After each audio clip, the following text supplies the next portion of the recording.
All right, it is quick and dirty market update time. As I do pretty much every month, I'm going to share with you the most recent data for the real estate market to give you an idea of where things are and where they are headed. It's a very interesting time right now in the Denver real estate market, and there's basically just going to be a lot of opportunity for home buyers between now, early November, and the end of the year. I was just out with a client looking at houses the other day, and he said, man, it looks like it's price drop city. Just prices are dropping everywhere. And indeed, they are. And we're going to get into some of that data.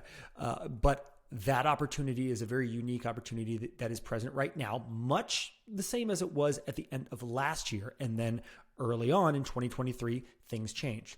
Things will change after the new year here in 2024 again. Do I know exactly how they're going to look? Of course not.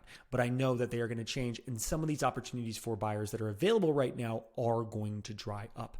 The other thing too, because of what's going on right now, we're going to take a quick look at the data, and then I want to show you specifically where there are some extremely great opportunities if you're a home buyer in one specific section of the market where you're able to get tens of thousands of dollars or even more credited back to you at closing to do whatever you want with. And really, a lot of these credits can help a ton with affordability because, as I've said on this channel before, that's the big thing right now. In addition to opportunities for buyers, there's still a legitimate affordability issue for a lot of things in America, but housing especially, and especially for those folks who are trying to buy their first house. Affordability is a challenge right now. It is a struggle. So we are going to make me smaller here and take a look at Megan Eller's weekly report. This is from last week. This is the most recent data we have.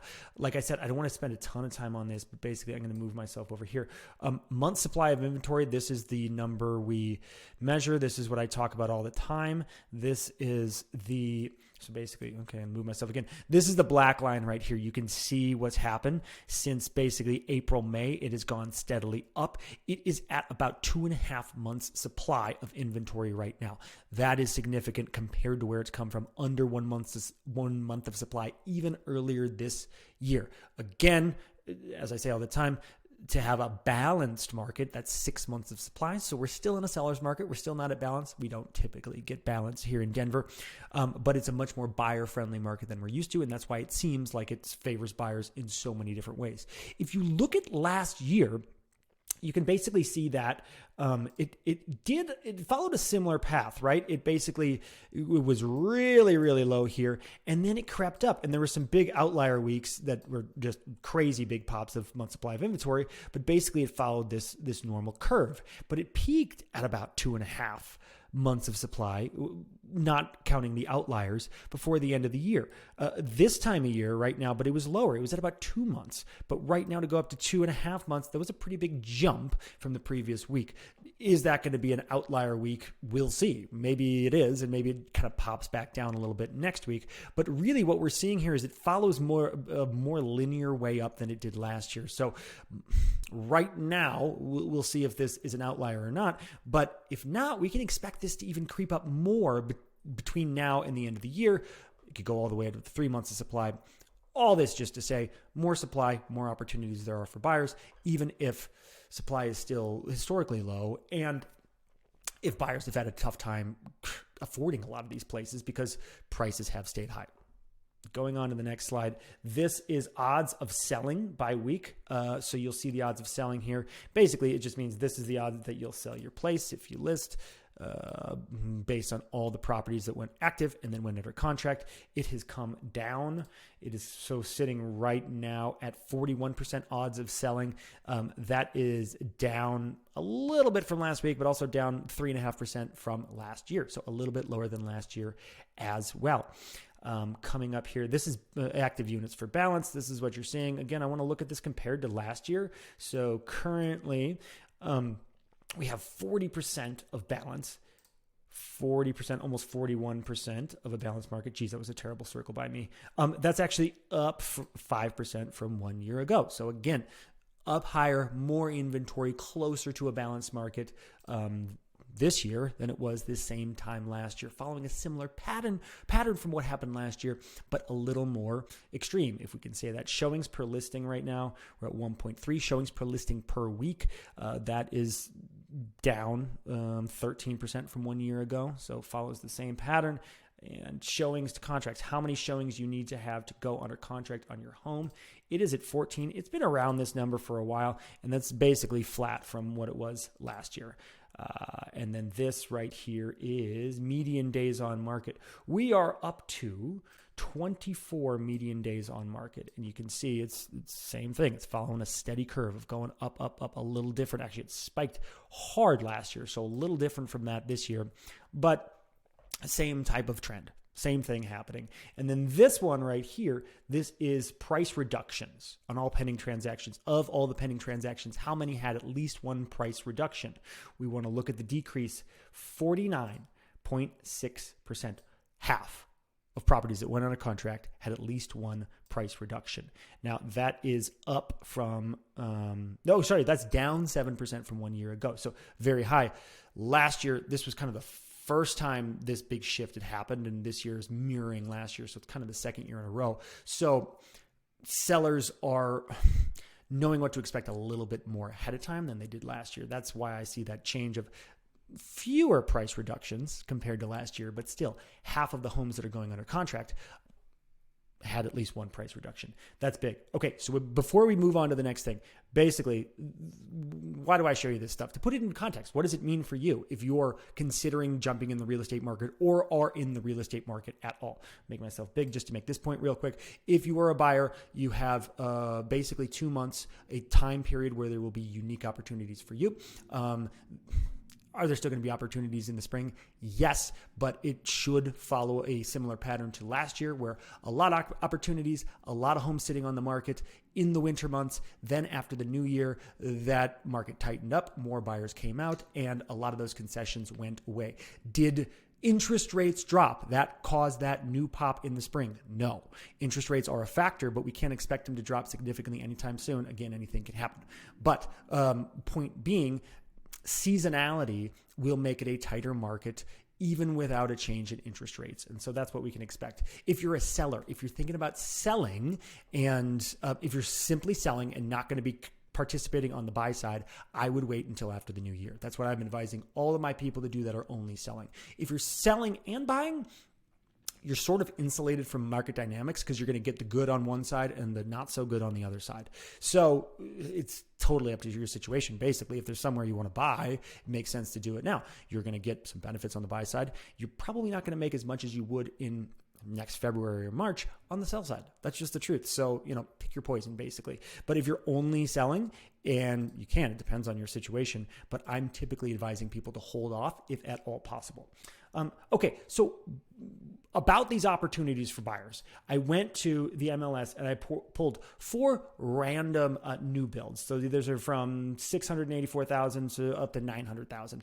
These are just 4 new builds in the Denver Metro. I'll show you where they are. One is up here, up here in Broomfield, that's Baseline, Colorado. One's in Aurora, and then 2 are down here in Sterling Ranch, a new build community down there in Littleton. These basically, I just wanted to look at new builds and see what builders are doing, because a lot of sellers are offering incentives, cashback incentives to lower your interest rate. Home builders are offering crazy good incentives right now because they're not just trying to sell one home, they're trying to sell lots. They're trying to sell dozens or hundreds, and they are extraordinarily feeling the pressure of this slower market. Many of them built to a level of demand when things were just off the hook in terms of demand, and now they're left with all this inventory. What does that mean for you? That means opportunity. So I wanted to look at just 4 random in areas I know, but random new builds that are on the MLS. And I wanted to look at the builders and see what incentives the builders are offering. So first of all, this first one in Sterling Ranch, I looked at, this is with Pulte Homes, big home builder. Look at this. This is on their website, on their Sterling Ranch website. Special financing, 30-year fixed rate, 5.75%. That's a 30-year buy down. That's not temporary. That doesn't go back up. 5.75. Then they got to do the APR, which is a little different. That includes all your extra monthly expenses, taxes, insurance, escrows, all those things. So 5.75 interest rate, when par interest rates, if you look it up on a 30-year conforming mortgage, is at least 2% higher than that up to 8%. That is huge. That is not cheap. Basically, builders offer these incentives when you work with their preferred lender. That's kind of the one catch.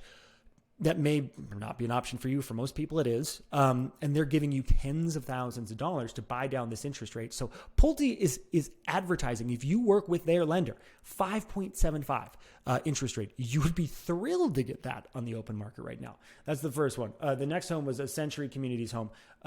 Interest rates as low as 3.5% for the first year. Now, this is a temporary buy down, but it was right on their homepage. So I look down here. They have FHA options. They have VA options. So this is a 3-2-1 buy down. So basically, year one's going to be super low. Year two is going to be still low. Year three is still going to be pretty darn good. And then it goes up to whatever the normal interest rate is year four.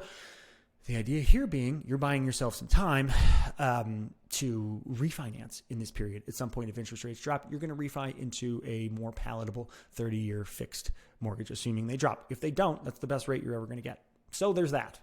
They also have a 30-year fixed rate loan. It's not quite as good as the other one. Or it is if you qualify for FHA or VA. Conventional, 6.75. Still quite a bit better than what you can get out there on the open market. The next home I just pulled up, this was with Dream Finders. Look at this. I mean, they got a whole page dedicated to this. Same thing. This is a 3-2-1, or this is a 2-1 buy down. Starts at 4.5%, 5.5%, then to 6.5%. The third year. It's not as good as some of them, but pretty darn good.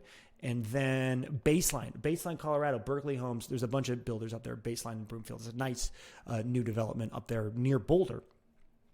Berkeley Homes is offering $50,000 to be used as you choose. Most people are going to use this for an interest rate buy down. $50,000 they are giving you back. That is enormous. That is not something that would happen in normal times. That's happening now. They are offering buy downs for fixed rates and closing costs. You can wipe out your closing costs. You can price reduction. You can do whatever you want. The best move right now is a buy down.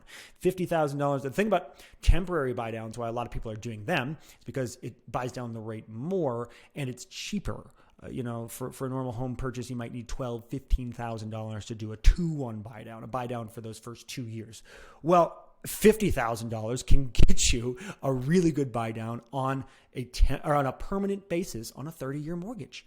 $50,000. That is an insanely good concession for these homes that are probably going from somewhere in the 6s to up through the 8s. So there you have it. So moral of the story being, if you're looking in an area, considering new builds at all, new builds aren't everywhere, right? These big home builders aren't building everywhere.